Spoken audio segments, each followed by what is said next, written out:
Kosong nih, Bang. Oh, kosong. Sila. Di sini ya. Lagi baca apa Bang? Oh, ini Bang. Ini komik lokal. Oh, komik lokal. Judulnya Kelana Akhir. Kelana Akhir. Oh, cerita tentang apa tuh dia? Ini nih sebenarnya relate sekali sih dengan kita nih. Ini tentang pendekar. Oh, pendekar. Pendekar.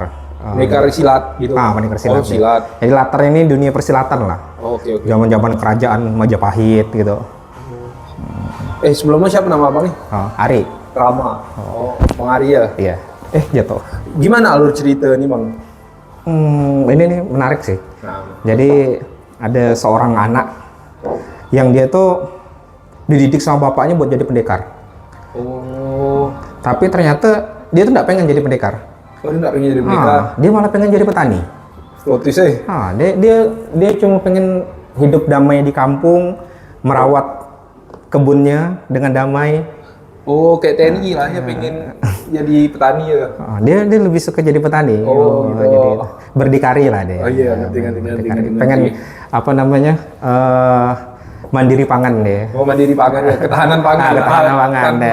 Oh, gitu. Kayak apa ya, pernah dengar aku tuh ketahanan pangan tuh. Oh, oke lanjut Bang. Ini Bang, dia musuhnya itu apa Bang? Musuhnya banyak. Ada lawan buto ijo. Oh, buto ijo. Dan ini menariknya nih, pengarangnya nih dari Solo. Oh, dari Solo. Namanya Jeremy Devin. Oh, tapi dia bukan presiden kan? Bukan. Oh, bukan. Dia komikus emang. Oh, komikus ya. Oh, gitu.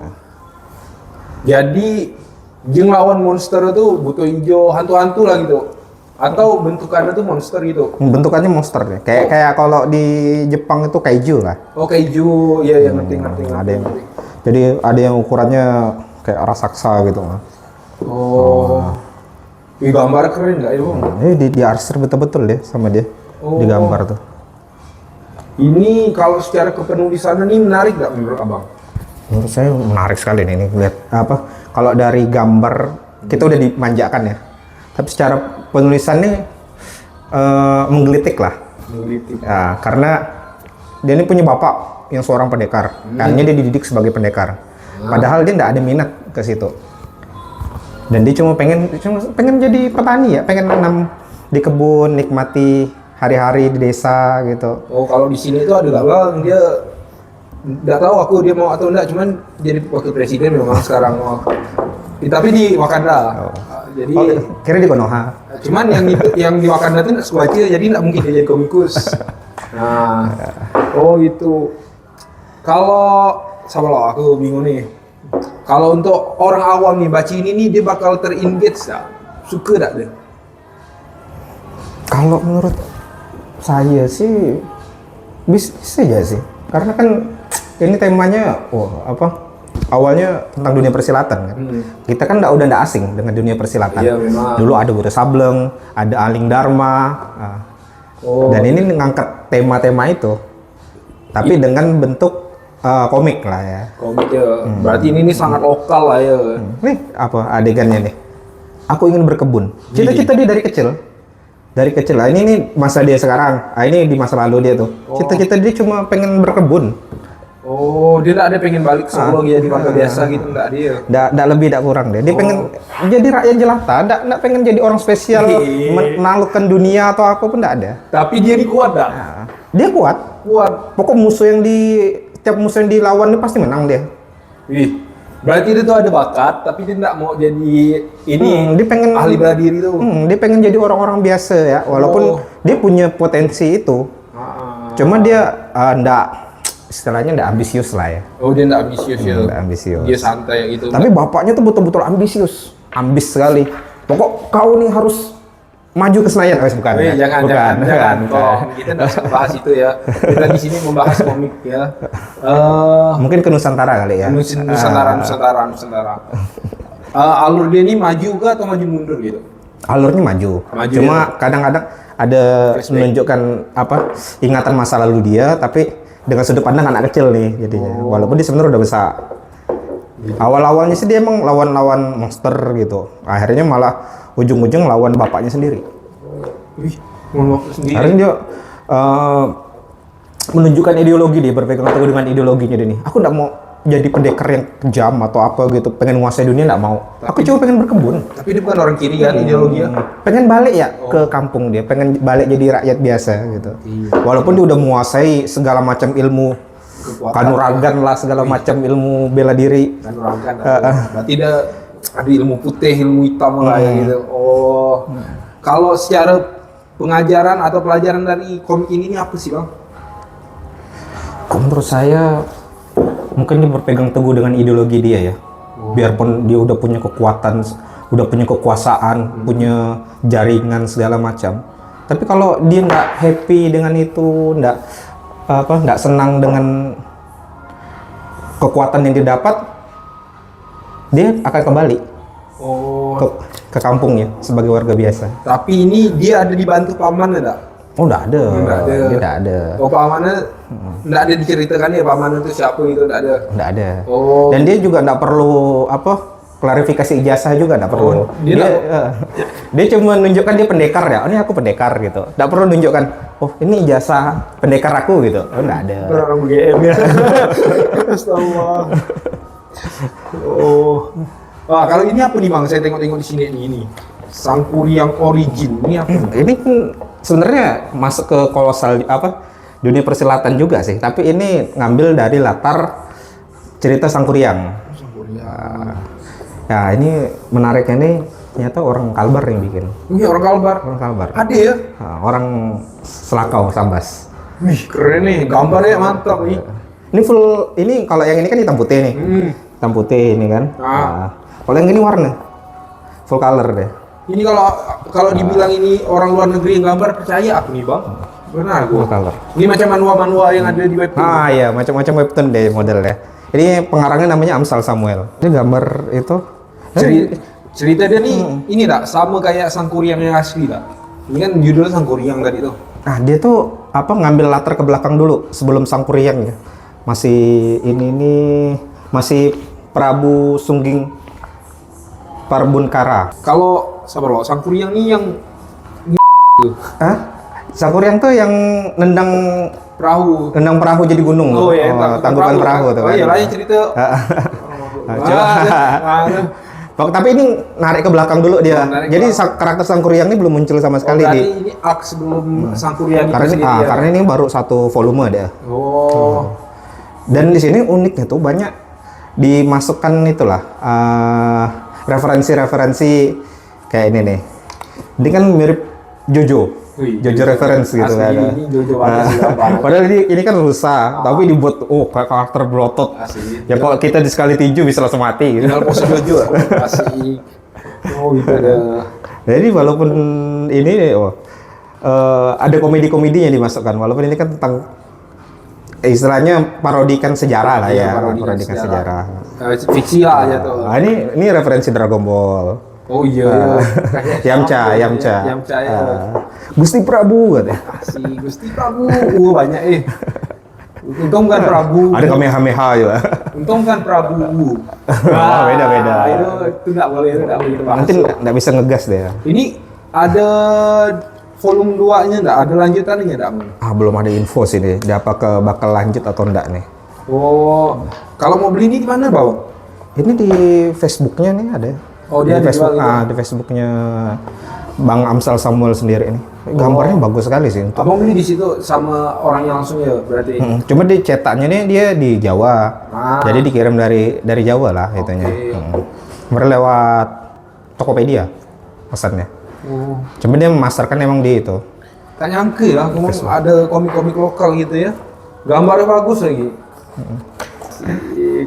Kalau itu di Jik ya? Nah, di Jik. Oh, ini masih berlanjut nih ya. Nah, makanya bagian 1 selesai nih. Oh, berarti cerita ini ini panjang sebenarnya ya. Seharusnya masih pengen dilanjutkan sama beliau. Oh. Nah, sebenarnya kalau dari cover ini kan masih belum ada yang dibahas di itu tuh. Nah, yang dari cover ini belum ada. Belum ada karakter yang muncul di dalam nih. Karena sebenarnya masih panjang. Saya pun penasaran gimana kelanjutannya. Karena dia ngangkat tema Sangkuriang, tapi karakter Sangkuriang pun belum ada di sini. Jadi menarik sekali sebenarnya untuk ditunggu. Oh, sebelumnya abang nih komik entusias ya, Bang? Iya. Abang sangat suka komik gitu bang. Dan saya nikmati semua genre, bahkan dari mau lokal maupun dari luar juga. Oh. Komik luar ya komik Jepang gitu. Aku tuh nggak tahu bang, ada komik lokal gitu. Aku tahunya tuh Jepang, Korea, Cina gitu. Iya, emang. Ada pun Indonesia tuh yang di webtoon ya gitu. Apalagi yang sampai ke Sambas ini kan salah komik. Aku tuh nggak tahu sama sekali gitu. Kayak saya udah berkawan lama sih di Facebook nih. Jadi ngikutin gitu. Atau pas dia bilang ada buka mau nyetak buku ini pertama kali. Setahu saya sih ini pertama kali dia bikin komik dia jadi fisik gitu. Makanya saya langsung ikut pre-ordernya kemarin. Keren ya. Ngapalah komik nih nggak populer di masyarakat kita sekarang bang. Sedangkan komik luar ini kan sangat populer aku tahunya ya. Kita bisa sebut lah beberapa judul Jepang, One Piece, HNY atau Naruto. Tapi ngapa yang lokal nih kita nggak tahu, bahkan aku sendiri nggak tahu. Kenapa di sini? Itulah ya. Padahal sebenarnya tuh industri komik kita itu sempat berjaya di negeri sendiri ya. Di tahun 80-an tuh ada komik Si Buta dari Gua Hantu. Ada komik-komik dari Jagat Bumi Langit tuh. Sampai ada Gundala, Sri Asih. Dulu ada juga Aquanus. Mereka kan itu komik-komik lokal. Sampai kemarin kan sempat sebelum Covid bikin Gundala kan. Film Gundala. Cuma begitu naik tahun 2000 ke atas nih, industri komik tuh istilahnya melemah lah, meredup gitu. Apa mungkin karena aku bilang gini karena aku nggak tahu komikus tuh nggak bisa beradaptasi dengan digitalisasi zaman gitu, atau mereka beradaptasi tapi kurang disupport sama lebih ke itu, gitu. lebih kurang disupport. Karena yang saya tahu pun dalam industri percetakan tuh mereka nggak disupport, nggak ada subsidi terhadap bahan baku kertas. Padahal kan yang utama dari sebuah komik cetak ini kertasnya. Karena media mereka untuk menampilkannya kertas. Ini item paling mahal di sebuah produksi buku. Kalau buku harga kertas tuh udah murah, mereka bisa cetak kuantitas lebih banyak, bisa jual lebih murah dan lebih terjangkau oleh masyarakat. Kita ambil contoh lah nih ya. Ini saya ada One Piece. Dia dari dua negara. Ini dari Indonesia, ini dari Malaysia. Itu sama tuh? Sama, volume yang sama, volume 103. Volume sama tuh ya?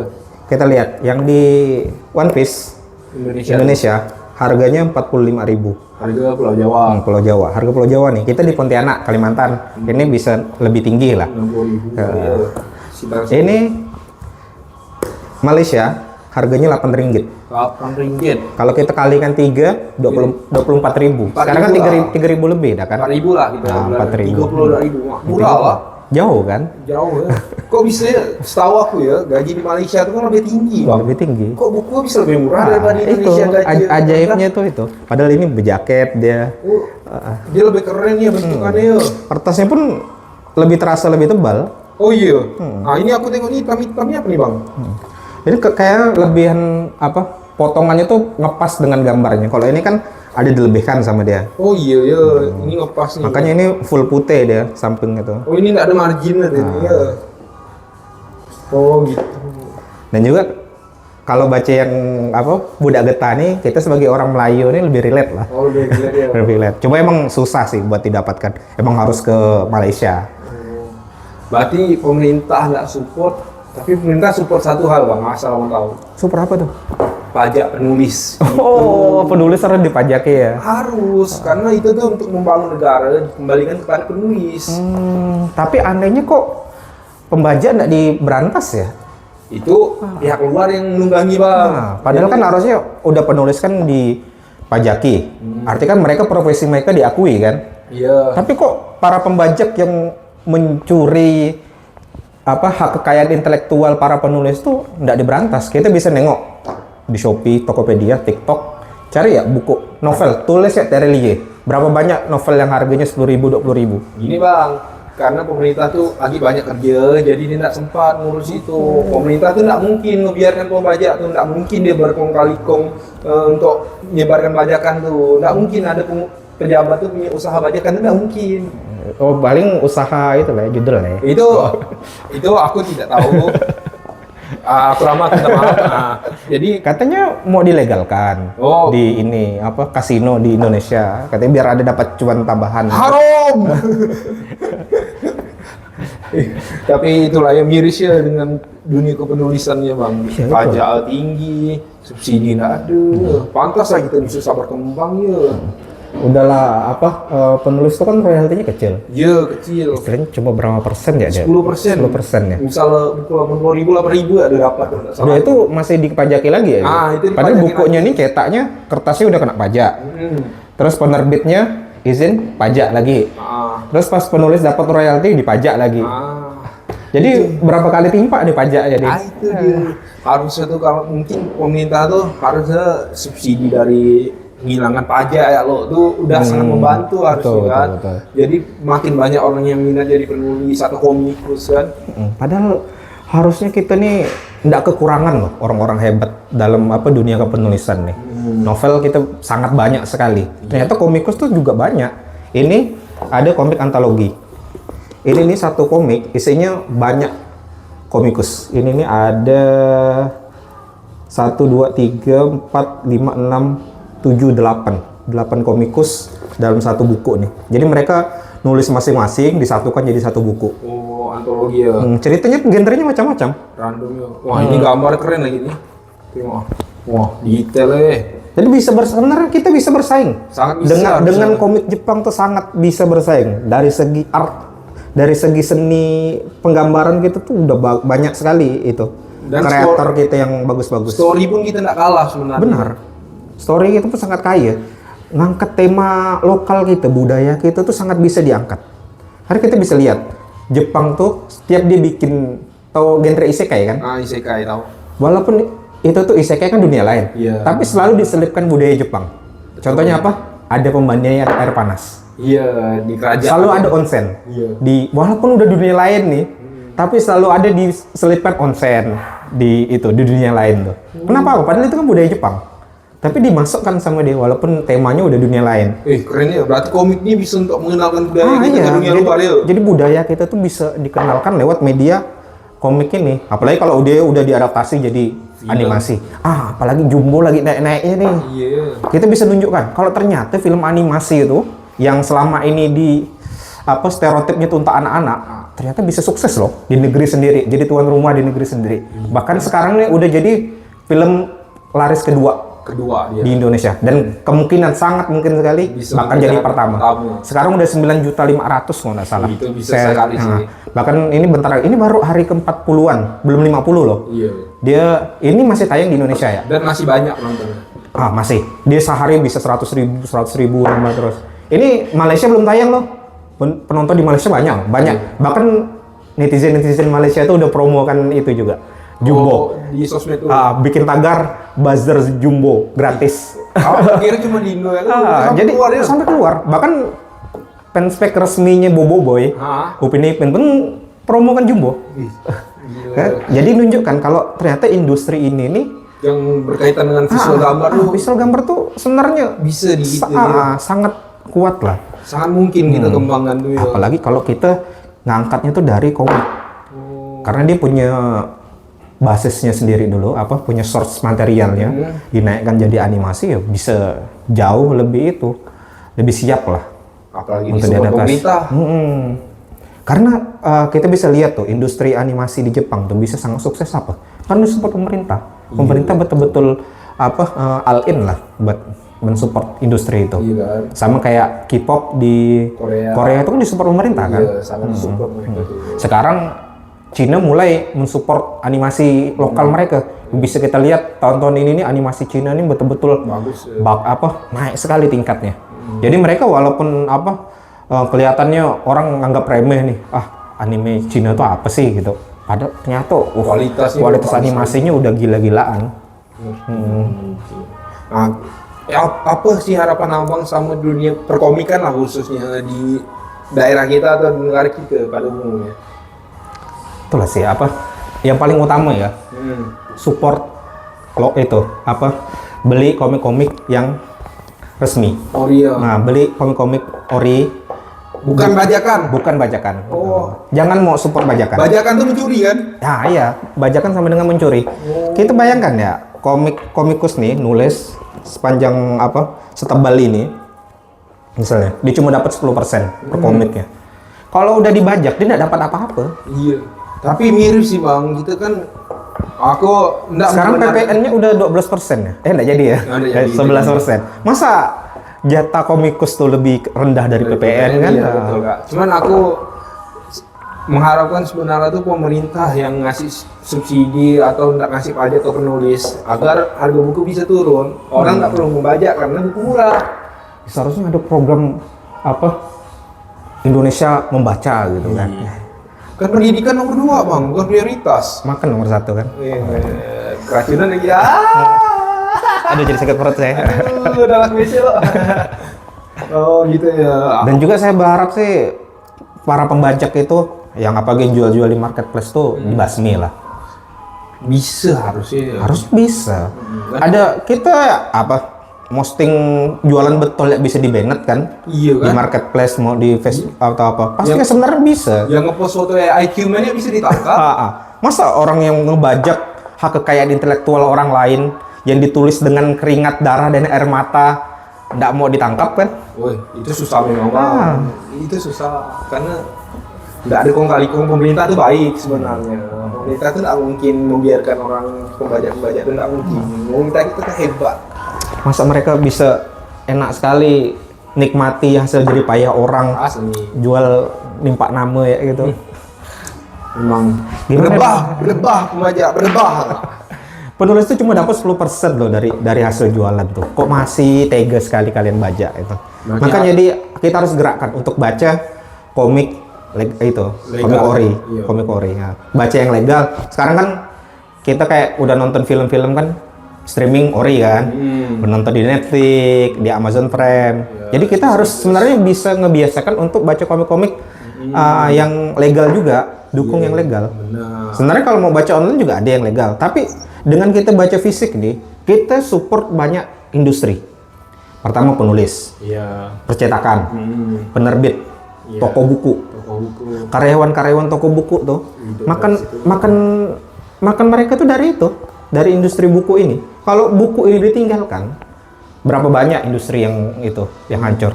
Anda yang membajak buku, Anda telah mematikan karyawan di toko buku itu sendiri, distributor buku, semua Anda bunuh dengan membajak buku tuh, betul nggak bang? Betul sekali. Jadi harapan abang sama komunitas komik kita ini gimana? Saya pengen itulah orang-orang yang punya kesamaan pikiran terhadap kita, karena komik ini bukan cuma untuk anak-anak ya. Iya.